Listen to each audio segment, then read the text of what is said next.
Hey, you guys thought that was the real fight? That was this ultimate skullduggery. I still got some round left for Jake Paul. That's why we only went 2 minutes for the round. Jake Paul versus Mike Tyson. What really happened? In this video, I'm going to break down my truest thoughts on the fight, if that's what you want to call it, between Jake Paul and Mike Tyson. I will not hold back per usual. And, oh, man. Listen, let me start off by saying this. Glad everyone is safe. That was not a fun fight. What can I say? I did not enjoy it. In this video, I'm going to give you guys the good, the bad, the ugly. For me, I knew this moment was coming, to be honest. And I warned you guys before the fight. That's why if you notice on my channel, I didn't really make many videos about the fight. And that's why. I live in California. At one point for the, just for the channel, I'm like, okay, the fight was supposed to happen earlier this year. I considered going to the fight, and getting credentials, going to the fight and covering the fight.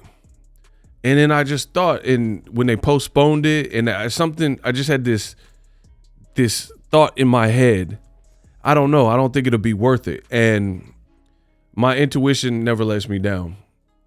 So if you have intuition, strong intuition, and I have like an animal type of instinct, just like primal animals in the wild, and I use it and I rely on it. And I just knew something about this fight. I thought it was going to look just like it did. And I'm so glad I didn't go to the fight, put it that way. So as far as the fight, really nothing to break down. It wasn't like an extraordinary fight. It was a one-sided win for Jake Paul. It wasn't something that was tough to score. He won every round.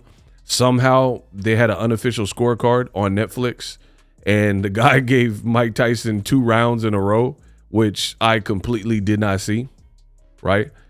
How did Mike Tyson win any round? He looked stiff.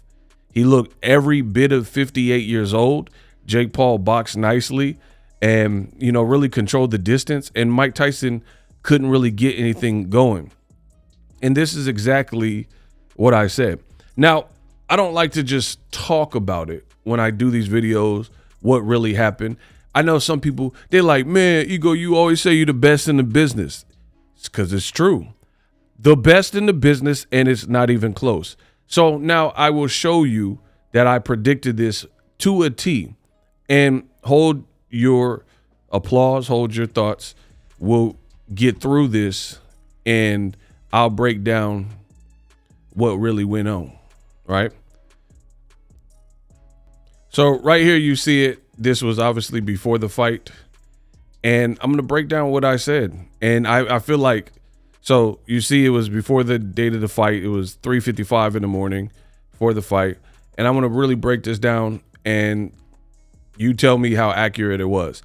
I said, hashtag unpopular opinion. I am concerned for Mike Tyson being 58 years old. In recent years, he had a medical emergency. So it's astonishing to see so many of these fight predictions who are visualizing a 1988 Mike Tyson. Crazy, which you'll get to. The one that beat up Mitch Green and, Spinks and Trevor Berbick and whatnot.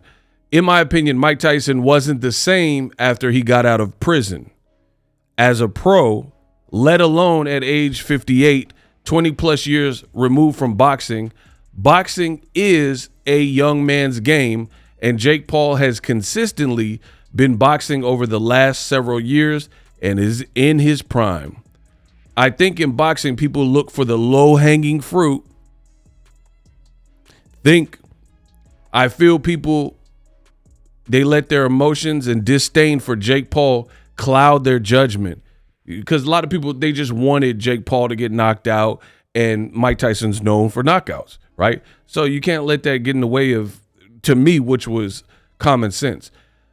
Mike Tyson looks to be in great shape. He's acting stoic. He appears focused. He slapped Jake Paul, etc., etc. So I guess we'll see. I feel like the fans are always hoping for fighters to wind back the clock, and it rarely happens. Let me say that again. I feel like fans are hoping for fighters to wind back the clock, and it rarely happens. Again, my biggest issue is the age gap. How will Mike Tyson's stamina be? How will he respond to getting hit at his current age while being a full-time podcaster who smokes tree and does mushrooms? This is why I haven't really commented much on this fight, even though the Mike Tyson versus Roy Jones Jr. exhibition, that was about 4 years ago, remember, in the pandemic. And he looked a bit winded in that one. And I don't know that he was even trying to knock out Roy Jones. I could be totally wrong. They say power is the last thing to go. We shall see. Listen carefully. But my gut feeling and my first instincts are usually correct. Jake Paul gets the W, and I think people are going to be surprised, but to me, it's not surprising. It's like if Sean Kemp came back to play in the NBA, I feel like he would get cooked by today's generation, LOL, for the basketball heads. It's not because he wasn't a great, but it's because he's 54 years old and has been dormant. Fighters being inactive for 1 year can be costly, and skills can erode. So Mike Tyson having one sanctioned fight in an exhibition with Roy Jones in 20 plus years is crazy. Like they say, Father Time is undefeated. Hashtag Paul Tyson, hashtag ego. Now, I will say this. To me, this made a lot of sense, which is why I said it, obviously, and I was 100% right. People are like, oh, come on, ego. He's an old man. Of course he was going to lose. No. See, this is what you guys always do. When I say this stuff before we have an actual outcome, there's people who disagree with me. I seen a lot of people and they were backing Mike Tyson here. Again, emotions, looking at Mike in his heyday, whatever. They were picking Mike Tyson and they're saying Jake Paul, he's just not good enough. He's not a real fighter. He's not a real boxer. And Mike Tyson still got his power. And they expected something out of Mike Tyson that I knew that would not be delivered. And again, I was 100% right. And it's not just this prediction. I don't even think I've been wrong in 2024. You guys let me know in the comment section what I predicted, from Better Bivol to Paul Tyson to Gervonta Frank Martin. I mean, it's not just one fight. I continue to show y'all I am the best on the mic in this game, bar none. Best in the business, and it's not even close. So this was light work to me. I knew exactly how this fight would play up, but there were a lot of people, especially when Mike, he looked like he was in great shape. He looked brolic. He looked strong. He slapped Jake Paul. You guys, you bid into all of that. But I seen the shell of a fighter in that ring. And I really don't understand why people didn't expect more or expected more or didn't expect and see what I seen. Again, like I said in that tweet, fighters are fighters, but what you see in boxing is oftentimes what you get. Like if you've seen a fighter and it looks to be like there's some slippage, and then performance after performance, they keep slipping. How do you think that in most cases, that's just going to be erased and then they're going to wind back the clock like everyone says? Plus, like I seen Mike Tyson, he was in a wheelchair for God's sake on TMZ. It's not that long ago. This fight was supposed to happen earlier this year, and then they said Mike had a medical emergency, but you guys drank the Kool-Aid. You guys, Netflix, they promoted, they had flyers. But to me, this was just a bust. I'm not saying that it wasn't a commercial success because it looked like it broke Netflix, but at what cost? To me, this made boxing look kind of bad because to me, this fight had no real soul, no real identity. right? Wasn't the most action-packed fight that you've ever seen. It wasn't the most skilled fight. And then whether you believe Jake Paul held back and tried to knock him out and then took it back and wanted to spare and carry Mike Tyson, or if you think he just couldn't knock him out, either way, it doesn't matter. The outcome is still the outcome. And here's this. I haven't really thought about it, to be honest. I think Mike Tyson, there was an element of respect, and Jake Paul didn't want to make no mistake and then, like, you know, get set up and get knocked out by Mike Tyson. So I don't really know that he carried him for sure. Sure, he could have took more gambles, but then in boxing, the more gambles you take, the more risk you're taking and the more you open yourself up. So I can't really say he carried him. Again, I haven't really thought about it, nor do I really care, because I care about end results. The end result is the same. The fight lacked soul. It lacked identity, whether he did it on purpose or not. And just think, who really like tunes in, takes time out of their work schedule or their day to tune into boxing to see a fighter get spared? Imagine like the Roman, I'm about to watch Gladiator this week, you know, Gladiator 2. And imagine in the Roman Colosseum days, all these people are gathered in the Colosseum. You think they want to see the person show mercy? You know what I'm saying? And I get it. I don't want to see somebody, an elder and a legend in the sport, get knocked out. But then that shows you, and it signifies that maybe this fight didn't need to happen to begin with. If you have to pull your punches, you have to carry a fighter. That's not that far. It's like a thin line between almost like a fixed fight. If you feel sorry for your opponent and you're not going to the best of your ability, try to get them out of there. You guys understand what I'm saying? Like, what's the point of that? What's the point of making a match where you're capable of doing more, but then out of respect or dignity or nobility or whatever we're calling it, you're not going to let it rip? Like, what?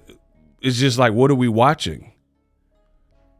What are we watching if we're watching a combat sport just to see a fighter spare another fighter?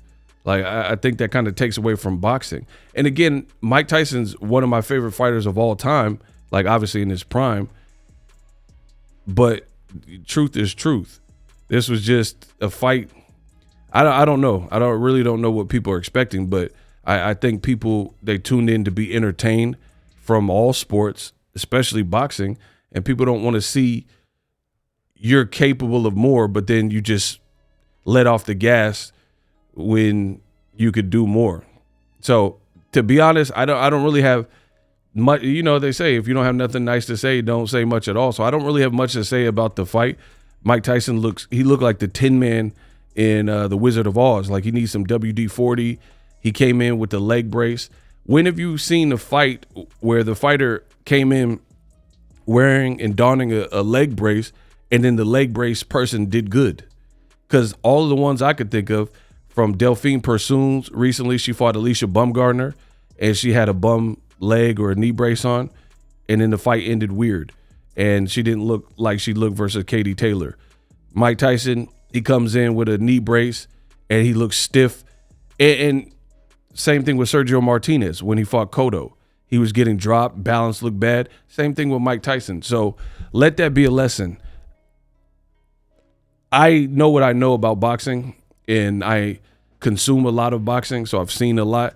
I've never seen, that I could recall, a high-profile fight where a person had a knee brace and that was a good thing. So Mike Tyson looked stiff. And you got to think it like this. Mike Tyson was known for speed, power, obviously, explosiveness. And to generate power, you need your legs. That's where you derive your power from. That's where it comes from your legs, that torque.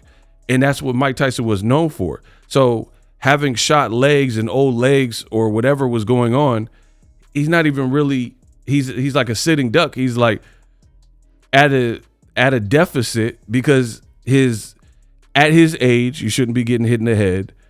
And then on top of that, you can't even bail yourself out with your Hail Mary in terms of the power because you can't generate it because you have bad legs. And it's just surprising, and it's almost sad to see what I seen last night. And it's crazy that people, my thing is this. The reason why I say it looks bad for boxing is because you get a high profile fight with two names and you gather all these people and you get their attention for a concentrated period of time. Netflix doing all this promotion. They also couldn't handle the amount of traffic, which is a whole nother issue. Horrible first outing from Netflix. A lot of technical issues, which is part of the bad and the ugly, because I give you guys the good, the bad, and the ugly. Jerry Jones was talking. His mic wasn't working. The fight was buffering. People were getting punted out and then couldn't get back on. It happened to me. You know, it was just a bad, very bad technical. And you had 6 months to a year to prepare for this. You invested so much in the promotion and hot air balloons and all this other stuff to promote the fight. And then from a technical aspect, it didn't run smoothly. So that was a huge L for Netflix. And the only good I could say from the Netflix perspective is that this wasn't pay-per-view. If you charge people like $80 to $100 a pay-per-view, today you would have a lot more upset customers. So I remember when this first was announced and they said, oh, this fight is free on Netflix, not pay-per-view. They made the right choice, but they used that as a selling point. Like, hey, this is non-pay-per-view. Man, if they would have put this on pay-per-view, like I said, you have a lot of irate customers because, again, technically, people had trouble with the app. People couldn't watch the fight. Fight was buffering. You would have had a whole host of problems. And then you would have upset customers because the card really wasn't that good. You know what I mean? The fights on the card, this wasn't legendary. We've seen PBC on Amazon Prime. I've never had any of these issues, and the cards were far more scintillating than what I seen last night. This looked like a mismatch, and like I said, I don't prefer to see legends go out like that. I'd rather Mike Tyson do his thing, make money from cannabis and podcasting and cameos and things like that. But boxing is a brutal sport, and a lot of people are bloodsuckers. If they feel they could squeeze some money out of it, they're willing to do it. And that's just part of capitalism in this society. If they can get the money about you, they're going to do it. Jake Paul and Mike Tyson, they're from two different generations, and you guys are treating this like a video game. So this was an easy fight for me to predict. Not much really went on. Nobody got dropped. Nobody got knocked out. Again, me personally as a boxing fan, I don't really need to see matches where you take it lightly on a person. You guys could have sparred if that was the case, And then some of the fans, they say, oh, but ego, Mike Tyson got a bag. This can't be the thoughts of true boxing fans. Since when do boxing fans care how much money a person made in a fight that did not deliver? You see what I'm saying? Like, I'm glad that fighters get paid. There's no shade there. But why are you pocket watching, worried about how much a person makes when you didn't get fulfilled as a consumer, right? That's like watching a bad movie and you go watching the IMAX at the theater, the theater experience, $45 for 2 tickets, get your popcorn, get your drinks and concession stuff. That's another $20, $25, whatever, right? So you're like $60, $70 in the hole, and you watch a bad movie. The movie is no good. You don't enjoy it. And you're like, oh, but Dwayne "The Rock" Johnson, he got paid $20 million, $40 million for this role. Doesn't change the fact that the movie wasn't good. So it's like, what are we talking about? I'm not really concerned with how much a fighter got paid when I'm a consumer. That's good for their family. That's good for their bank account and their legacy or whatever. But what part of the game is that where fans is like defending somebody at this advanced age getting punched with shots they really shouldn't be getting hit with, and, developing brain trauma potentially, or more brain trauma, but they got paid. Like, I never really understood the people who are pocket watching like that. So all in all, I think this fight, it really fell short. I think people are going to start demanding more and more of Jake Paul as a whole. Like, former MMA fighters, retired fighters, older fighters. I think people, they're growing disappointed with that. I've seen Gervonta's and the KSIs and different people were lashing out. I don't think people, they don't like that. Nobody wants to see a legend in your sport. Like, it's just like the MMA fans. MMA fans watching Jake Paul beat Nate Diaz and Anderson Silva, Ben Askren, and these guys, Tyrone Woodley. Like, you don't want to see the people in your sport lose. If anything, you want to see like a fight that you deem is fair. Like if Jake Paul fought Ngannou or Alex Pereira, at least that would be a little bit more fair if you're going to go the route of an MMA fighter. But like I said, I can't say too much positive about Mike Tyson. They showed his butt cheeks. Like, that was so random. Like, Netflix, that's another L. Just because you showed this man's cheeks and Diddy is locked up, right? There was no reason for it. They had his son, Amir, interviewing his dad, and then he kissed him on the cheek. And then instead of just him walking away in peace, they showed his cheeks, and he out here butt out. Like, remember when Prince had them jeans with the cheeks out? He out here looking like Rikishi, right? He out here looking like Rikishi for no reason, and Netflix showed that. Like, we don't need to see those bloopers and deleted scenes like that, bro. So all in all, I think this is the sad part about boxing is we got so many great fights. Like, let's say Better Be of Bivol, which was a solid. I'm not going to say that's great, but it was solid. It was better than this, right? And the trick is you got people who have influence and can put eyes on the sport, and then it's sad when the event doesn't really live up to that expectation, because you gathered 70,000 plus people in the building. Netflix, all these people are rushing in to see the fight for free. And then you got everybody's attention for that. You know what I mean? And there's so many other great fights where me as a real boxing head, I just wish people, man, I wish you watched this fight. But people like the gimmicky and like the commercial fights, and there's so much more to offer in this sport of boxing. It reminds me of a little kid. When little kids, they say this to their parents or whatnot. They say, oh, look what I could do. Look what I could do. Hey, dad, look what I can do. And then you come in the room and watch to see what, because they keep bothering you. Look what I could do. Look what I could do. You get their undivided attention, and then they do something stupid. Like I could do a backflip, and they jump and fall and almost break their back and can't do a backflip. And you like, they start crying. And you're like, what was that? Why did you, like, you really wasted my time to do something like that? And I feel that's what it felt like with this event. Look what I could do. Look what I could do. Hey, dad, look what I could do. And then right when you start paying attention, you're like, what was that? You know, all the slapping and stuff like that. And I seen there was a decline.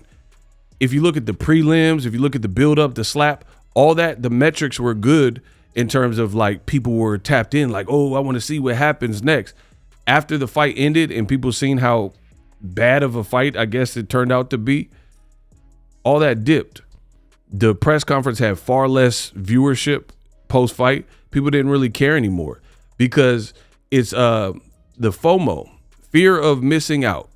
People have this FOMO, fear of missing out, and that's what they're worried about. They're worried about missing out, and there's events like this that get hyped up, and then a lot of times they don't really meet the expectations. And I just feel like that's not boxing's best representation of a good fight or a good fight card. But this is the one that attracted the eyes and was promoted and presented a certain way. Again, I'm a huge movie buff. It reminds me of movies. There's so many good movies, and it maybe don't have a $200 million budget like Fast and the Furious, but it's, as a movie, it's so much better, but it doesn't get the same publicity as Fast and the Furious 20, and that's what this felt like. This felt like a bloated Fast and the Furious movie that just didn't deliver. And then all these people rushed to see it. Or like the Joker 2. I thought the Joker 2 was trash. And I loved the first one. And I love Joaquin Phoenix's portrayal of the Joker in the first one. But the musical second one was trash. And I feel like we just have to find that balance. We have to find the balance in boxing, because you want the eyes and the showmanship and, the commercial success, but do you want the end result and the final product to be something memorable? There's nothing memorable about this card. You had the Serrano fight. I thought it was a robbery, nasty cut. It was sloppier than the first. Wasn't as much clean work, and the right person didn't win. Barrios, it was not a conclusive winner, right? It ended in a split draw. The prelims were pretty light, and in the main event, what was the point? It was just like there was really no point for it. It's like, my thing is this. I'm a foodie. But if I'm going to eat and I'm going to consume the calories, I want to consume the calories on something good. Not like I'm just eating to be gluttonous. You know what I mean? And that's what this product felt like.